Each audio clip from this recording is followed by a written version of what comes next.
Tidak terkecoh sama hal-hal yang toksik, itu mah udah biasa.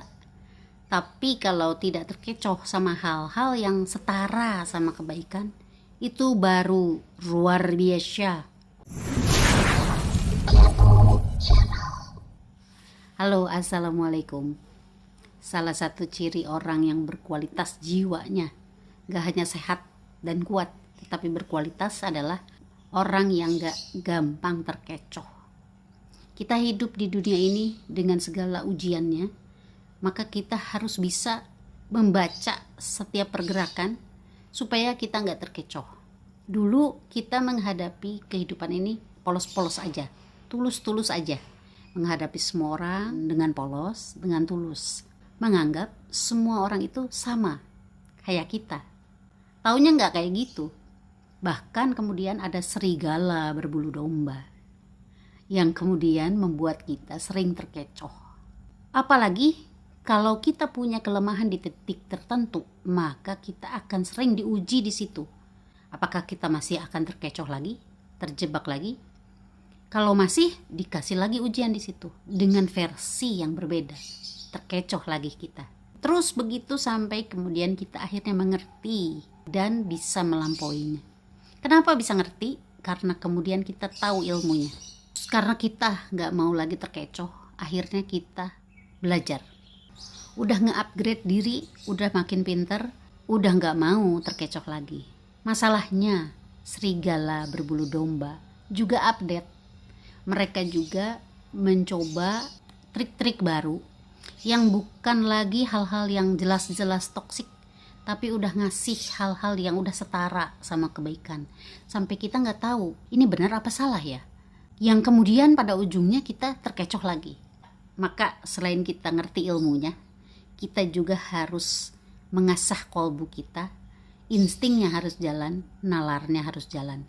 Sehingga kita bisa baca dan ngerasain pergerakan dari hal-hal yang toksik, walaupun itu samar atau setara sama kebaikan.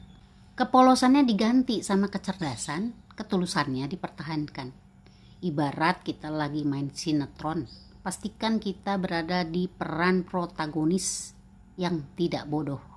Tetap baik, sabar, menghadapi dengan senyum, merespon dengan sopan. Tapi kita gak bisa ditembus, gak bisa dikecoh lagi.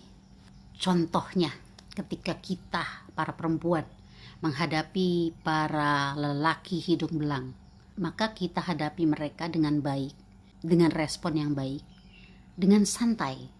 Walaupun kita sudah tahu apa yang ada di benak mereka, walaupun kita sudah tahu di balik batu ada udang. Maka kemudian ketika pembicaraan sudah mulai menjurus, maka kita mulai menembakkan siapa diri kita sebenarnya. Sehingga mereka tahu bahwa kita walaupun baik, tulus, tapi tidak bisa dikecoh atau ditembus. Lakukan juga hal ini pada hal-hal yang lain.